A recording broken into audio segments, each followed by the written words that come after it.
Leaders don't cling to authority because they're power hungry. They cling to it because they're scared of becoming invisible. But here's the truth, and I want to offer it gently. Authority is a symbol. Influence is a force. Authority can be handed to you. Influence must be generated from within. Authority is positional. Influence is relational. And when the ecosystem becomes unstable, leaders often reach for the symbol instead of the source.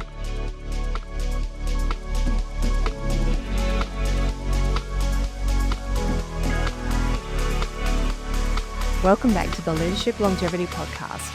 I'm Elizabeth Hughes, and today we're completing Survivor Driver 2, the influence distortion pattern. If Survival Driver 1 was about your capacity, Survival Driver 2 is about your influence, how you respond, adapt, and shape the system around you when the external layer becomes unstable. Across this arc, we've explored holding on, which is gripping to the past, speed, rushing through uncertainty. And now we're at the myth that sits beneath both. The myth of authority, the belief that influence comes from title, hierarchy, or positional power. This myth is older than generations, older than any leadership model, older than strategy. It's archetypal. It lives deep in us. Inside the leadership longevity ecosystem, this myth, as we've said, sits within Survivor Driver 2, the influence distortion pattern. So when the external layer becomes unstable, relationships, expectations, pressure, pace, volatility, and inherited conditions around you, your leadership begins to distort in predictable ways. You grip, you rush, you rely on authority, or you actually reject authority entirely. Both distortions collapse presence into performance. Because when the external layer destabilizes, leaders either cling to the crown or pretend the crown doesn't exist. Both are fear responses. Both fracture influence. And here's the deeper truth. How you hold authority doesn't just shape your influence, it shapes the relational environment others must navigate. Your relationship to the crown becomes the culture's relationship with power. The myth of authority tells you your leader gives you legitimacy, your role gives you power, your hierarchy gives you influence, your position gives you certainty, your authority gives you identity. But here's the deeper truth. Authority is temporary, influence is transferable, and power is always relational. Authority is the crown. Influence is the kingdom. And when the ecosystem becomes unstable, leaders often reach for the crown, not because they want control, but because they want continuity. Authority feels like something you can hold even when everything else feels like it's shifting. So here's what it feels like when you cling to authority. You're leading a team, you're making decisions, you're holding the role, but underneath, you can sense the limits of your authority. You can feel when people are complying, not committing to you. You can feel when your title is doing the heavy lifting. You can feel when your presence isn't enough. You're respected, but not always followed. You're obeyed, but not always trusted. You're visible, but not always believed. And here's what it feels like when you reject authority. You want to be collaborative. You want to be approachable. You want to be part of the team. You're convinced you can never be seen as intimidating or powerful. But the room still orientates around you.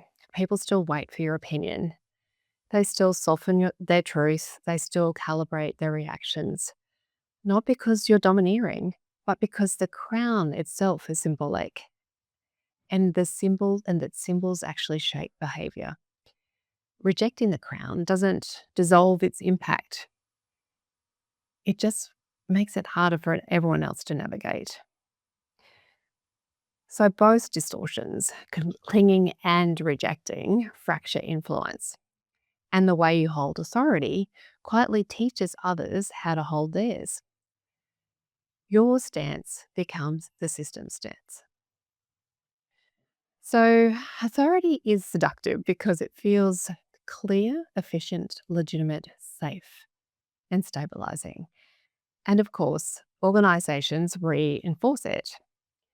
You have the mandate, the decision sits with you, escalate to the leader. But rejecting authority is seductive too. It feels humble, it feels collaborative, it feels relational, it feels like protecting your identity. Both seductions are understandable. Both are rooted in fear, and both distort influence. So there's an organization, and you've all met versions of it before, where the CEO's office sits at the very top of the building. It's not ostentatious, just elevated, a few floors above everyone else. A quiet architectural reminder of hierarchy. When a new CEO arrives, she steps into the office and feels the weight of it. The view, the space, the symbolism. It feels powerful. It feels rightful. It feels like leadership. But something subtle begins to happen. People defer to her. They soften their truth. They wait for her opinion. And they look to her for certainty. At first, it feels like respect. Then it feels like dependence. Then it feels like distance. One afternoon, the building's elevators fail. The CEO walks down the stairs and ends up working from a shared project office on the third floor. No corner office, no elevation, no crown. And something unexpected happens. People talk to her differently. They bring her real problems. They offer unfiltered ideas. They challenge her thinking. They laugh with her. They trust her. Her influence expands the moment her authority becomes less visible. But here's the other side of the crown. A leader in the same organization, warm, collaborative, deeply relational, avoids the corner office entirely. She sits with her team. She downplays her role. She insists she's just part of the group. But the team still orientates around her, still waits for her cues, still calibrates their truth. Not because she demands authority, but because she carries it. And by pretending the crown doesn't exist, she creates confusion instead of safety. Both leaders misunderstood the crown, one by gripping it, the other by rejecting it. Both distortions shrink influence. Both distortions are invitations. Because in every system, leaders teach others how to relate to power. Clinging creates dependence, and rejecting creates confusion. Integration creates clarity, and clarity becomes the environment future leaders inherit. So, when we look at the science layer of these and the three anchors that we have, the first one is the archetypal psychology. So, that inflation and deflation of the ruler across cultures. The ruler archetype holds the crown, but the crown is symbolic. When leaders feel unstable, they often inflate the archetype, clinging to authority, or deflate the archetype, rejecting authority. Both are distortions. The true power of the ruler archetype comes from clarity, presence, steadiness, wisdom, and relational authority, not from the throne or the crown. Humans respond more strongly to embodied leadership cues than positional authority cues. So presence is actually greater than position. And then if we look to nature, no organism holds authority. Power flows through networks, micronosia, webs, predator prey balances, nutrient cycles, cooperative systems. Influence is emergent, not assigned. complex systems self-organize through distributed sensing, not centralized control. Hierarchy is efficient in machines. It is brutal in ecosystems.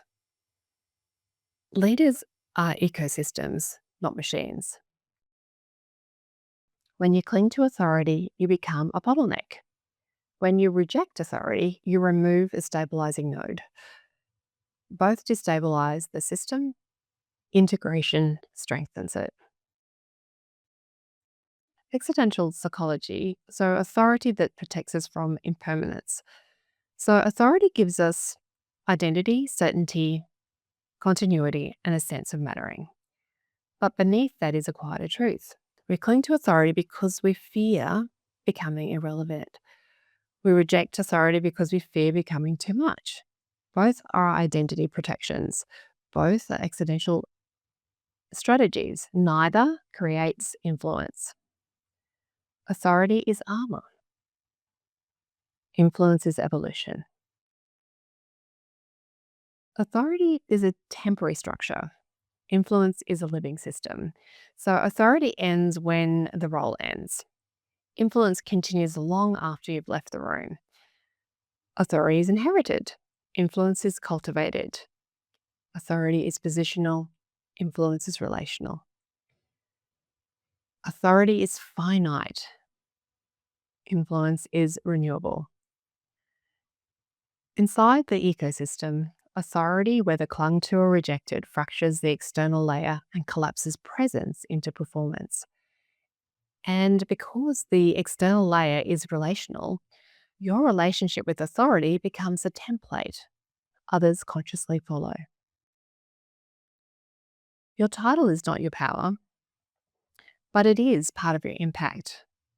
Authority is a signal and presence is a source. Healthy leadership doesn't cling to the crown or reject it, it integrates it. Because the crown shapes a room whether you use it, ignore it, or pretend it isn't there.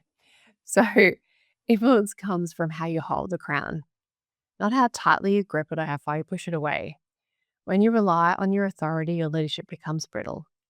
When you deny authority, your leadership becomes confusing. And when you integrate authority, your leadership becomes steady, relational, and deeply trusted. Your role gives you responsibility, your presence gives you power, your influence comes from the way you combine both. For your tiny experiment this week, in your next week meeting, sit somewhere different. Not at the head of table, not at the tall chair, not in the position of default authority. Notice how the room shifts. Notice how you shift. Notice what becomes possible. For your reflective question, consider, where am I relying on authority or rejecting it? Because I'm afraid of my influence won't be enough? Let it be honest. Let it be revealing. Let it be liberating.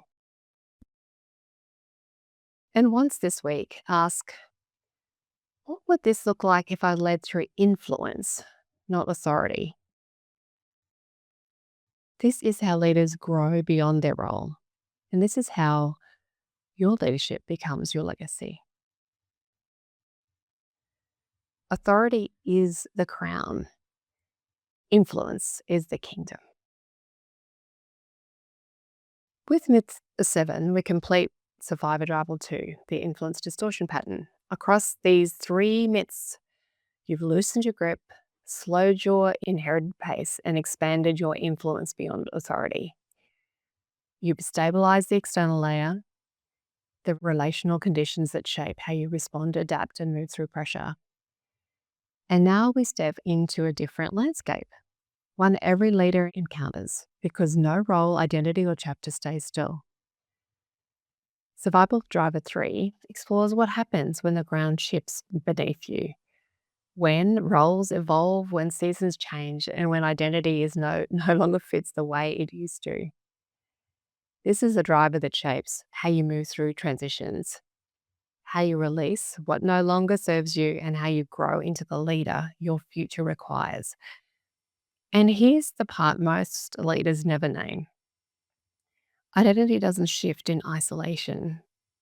It shifts inside an ecosystem, and the way you move through transition quietly shapes the conditions others inherit. In our next episode, we begin Survivor Driver 3, the transition distortion pattern, the myths that distort your identity, your sense of continuity, your ability to move through change with steadiness and clarity. I'll meet you there.